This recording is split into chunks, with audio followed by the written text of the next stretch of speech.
السلام عليكم حبيبتي، ان شاء الله تكونوا بخير وصحه وعافيه. مرحبا بكم في فيديو جديد ووصفه جديده، ونرحب بالمشتركين الجدد ونتمنى الناس اللي مازال ما اشتركت في القناه تشترك فضلا وليس امرا وتفعل الجرس باش هكا يوصلكم كل جديد. وصفه اليوم ان شاء الله راح تكون كيكه العسل الروسيه بالشوكولاته اللي هي الميدوفيك. نتمنى ان شاء الله يعجبكم الفيديو وتشتركوا في القناه وتفعلوا الجرس باش يوصلكم كل جديد. ونبدأ على بركه الله مع بعض الوصفه. بسم الله. في ريسيبيون ندير 3 حبات بيض وكوب الى ربع سكر، بيض يكون متوسط الحجم، مبشور برتقال ورشة ملح.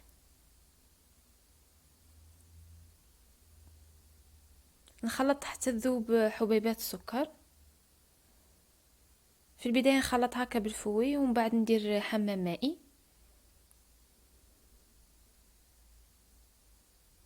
نخلط جيدا كما راكم تلاحظوا.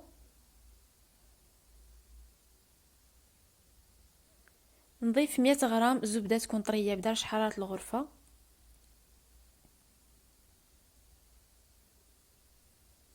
وثلاث ملاعق كبيرة ما تكونش مملوءة من العسل.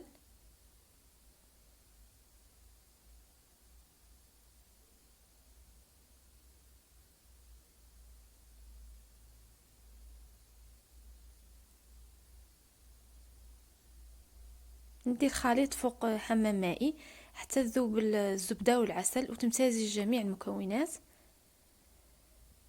بعد ما امتزجت المكونات وذابت حبيبات السكر كما راكم تلاحظوا، نضيف ملعقة صغيرة من بيكربونات الصودا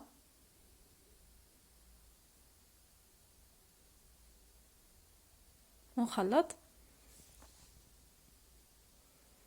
بالنسبة للفرينة اللي هي الدقيق الأبيض درت 300 غرام، وانتم حسب درجة امتصاص الفرينة وحجم البيض، يعني ممكن تضيفوا أقل ممكن أكثر. نضيف هنايا 3 ملاعق كبيرة من الكاكاو البني، غربلته وضفته.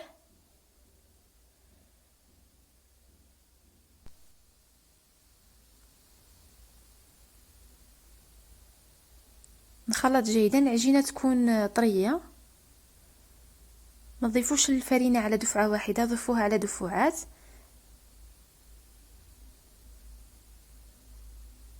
يعني انا بالتقريب جاتني كوبين من الدقيق كما قلت لكم 300 غرام، وانتم تشوفوا على حسب حجم البيض ودرجة امتصاص الفرينة. مهم تكون العجينة طرية وما تلتصقش في اليد كما راكم تلاحظوا.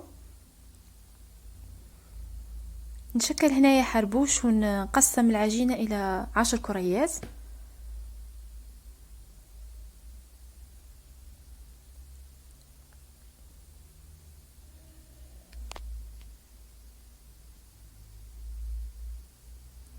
نبسط كل كرية بحجم يكون رقيق نوعا ما. بالنسبه لي انا قطعت بالسيرسو، الحجم تاعه القطر تاعها عفوا 16 سنتيمتر. تقدروا تقطعوا باي اداه عندكم ولا الصحن، يعني ماشي مشكله.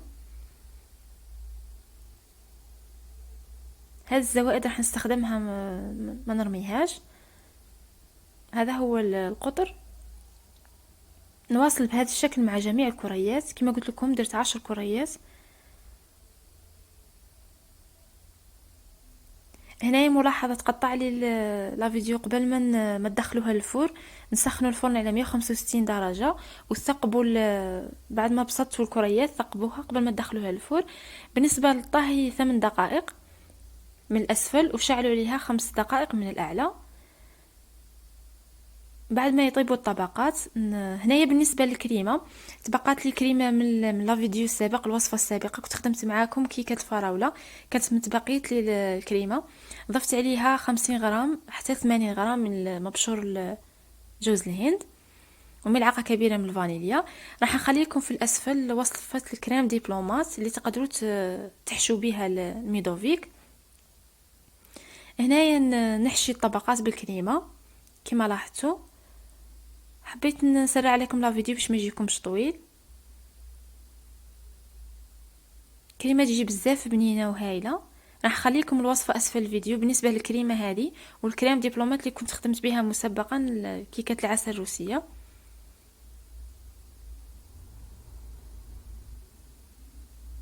نزين بهذا الشكل. بالنسبه للتزيين هنايا هذوك الحواف اللي تبقاو لي رحيتهم وزينت بهم بهذا الشكل.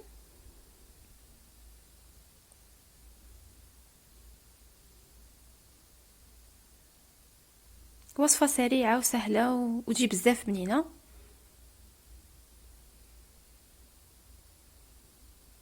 راح اخليكم المقادير وملاحظات اسفل الفيديو في صندوق الوصف.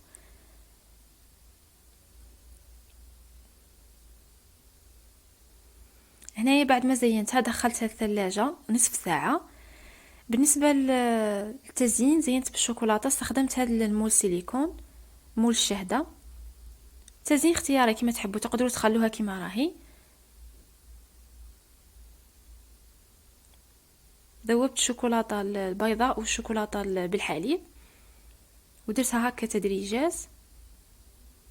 يعني تزيين موش مشكلة، حسب الذوق تاعكم كما تحبوا نتوما. اتمنى ان شاء الله يكون عجبكم فيديو اليوم ووصفة اليوم وتكونوا استفدتوا معايا.